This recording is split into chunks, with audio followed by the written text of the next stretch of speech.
If you are one of those Old West history buffs who doesn't like to go with the crowd and pack an old single-action Colt like all the other casual Coca-Cola cowboys out there, then you have probably spent many hours shopping around on sites like Midway USA, Gunbroker, Arms Lists, and of course, Cimarron Firearms, just waiting for that awesome deal to show up, something just a little different.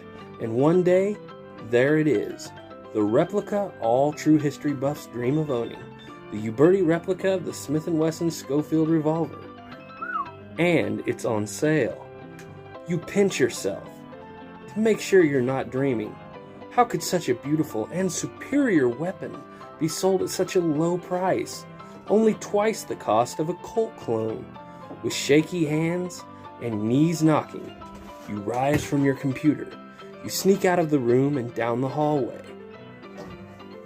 past your wife in the living room, who is too wrapped up in the Little House on the Prairie TV series to even notice you.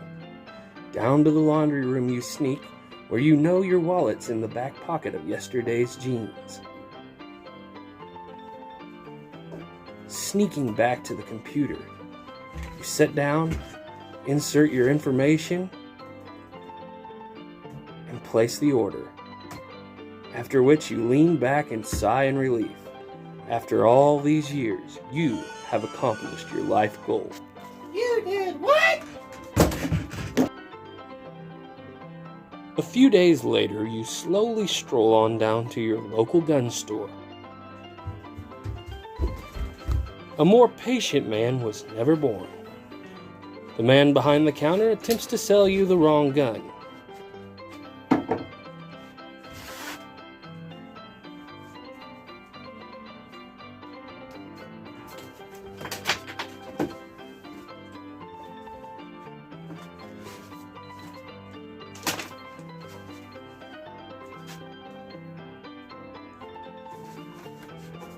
As you fill out the paperwork, the man behind the counter continuously compliments you on your one-of-a-kind purchase.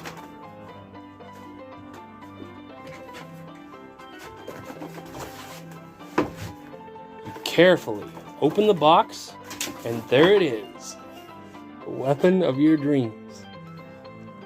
As you finish the transaction, you casually ask the man behind the counter to get you a holster and add it to your purchase. I will ostensibly search for that. We ain't got one. He gives you a funny look and informs you he has never even seen a holster for this gun. As a matter of fact, you are the first person he has ever known who has owned a Schofield. Sadly, you leave the store and drive down to your local Cabela's, confident that you will find a holster for this treasured piece. After much searching and heartache, you head home, place the revolver in a gun safe, and wait for a day when someone will make an affordable, yet classy holster. Well, never fear, that day is here.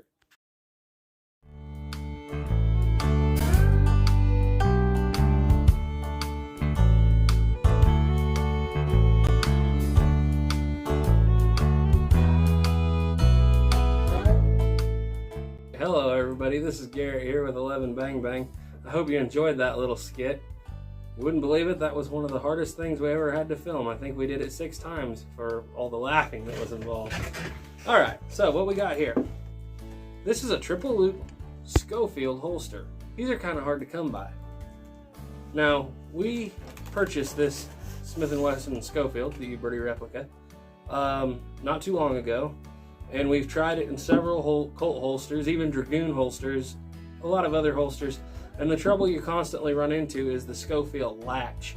You can stuff it into a holster, but more than likely, you will bump that latch when you're going down with the face of the holster. When you go to draw it, your gun comes open. It looks like Amos and Theodore from the Apple Dumpling Gang.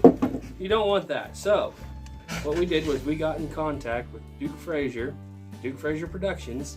He makes holsters, and he made us this beautiful triple loop Schofield, not just Model 3, but Schofield. As you can see, he cut this out up here where it will not hit the latch. He made us this holster, and it is a really nice holster. Real leather. They're not too costly. You look on a lot of sites and a holster like this might run you, the handmade holster like this might run you anywhere from $150, $200, maybe a little more. This one, you can purchase a holster from Duke like this for less than $100. All right, let's take a look at this holster. What is it? It's a Mexican loop. And the 3 loops here, what they serve as is, as you can see, this is a back flap. It holds the belt right there. Now, a lot of your older style Slim Jim holsters will just have a simple piece of leather coming down that's real small. Fits on about an 1.5 inch belt real good. But as the 19th century wore on and the guns got bigger and the cartridges got bigger, people wanted to be able to have a little bit heavier belt. And so they wanted, 2-3 inch belts. They needed, and just changing the flap on a Slim Jim wasn't enough. So in the 1870s or thereabouts, they came out with this design, which is the Mexican loop. Allows for a big belt, but even if you use a small belt, the design keeps it so it doesn't flop around on your leg too much with this big flap on the back. The loops hold the holster down when drawing, so you may get a little lift of the whole body of the holster, but not on the not on this part coming out of the flap. Anyway, take a look at this. We'll zoom in up here and take a closer look. Now, you might notice there's a few scuffs on this black, but that's because we've already carried this gun in this holster quite a bit. Just testing it out, breaking it in a little bit. When we first got it, it fit fairly snug, which is good, because after it'd been in for a few hours, it fit perfectly. And that's what you want. You don't want one that's too loose and your gun will be bouncing around and fall out of the holster. All right, let's come up here and take a closer look. Now, this holster is historically accurate.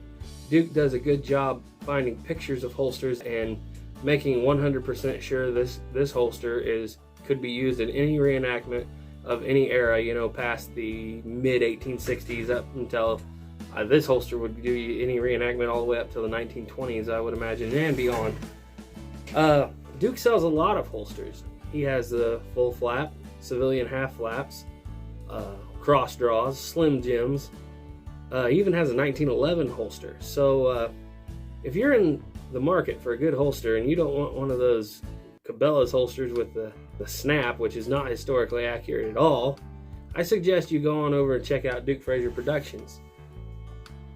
Well, now that we've had a good look at this holster, let's see how it functions. When we first got this holster, it was just a little bit snug, which is actually good. Keeps the gun from coming out. Left the gun in it for a few hours, worked it around a little bit, and it fit just perfectly. Now, the advantage to having this 3-loop holster is I can have this 1.5 inch belt on here, and this holster is not going to move around because it's held tightly to the flap is held tightly to the body. I can also, though, with this design, I can also fit it on my 4-inch belt that I use to hold 45-70 casings, and it actually just barely fits on a 4-inch belt. So this is a 1.5 inch belt. Let's see how bad it comes up when I draw. A little bit there. Like I said, it's a little snug, but not bad. There we go. And that little bit of snugness isn't bad because it keeps the gun from falling out. Goes right back in. This holster also works very well as a left-handed cavalry twist.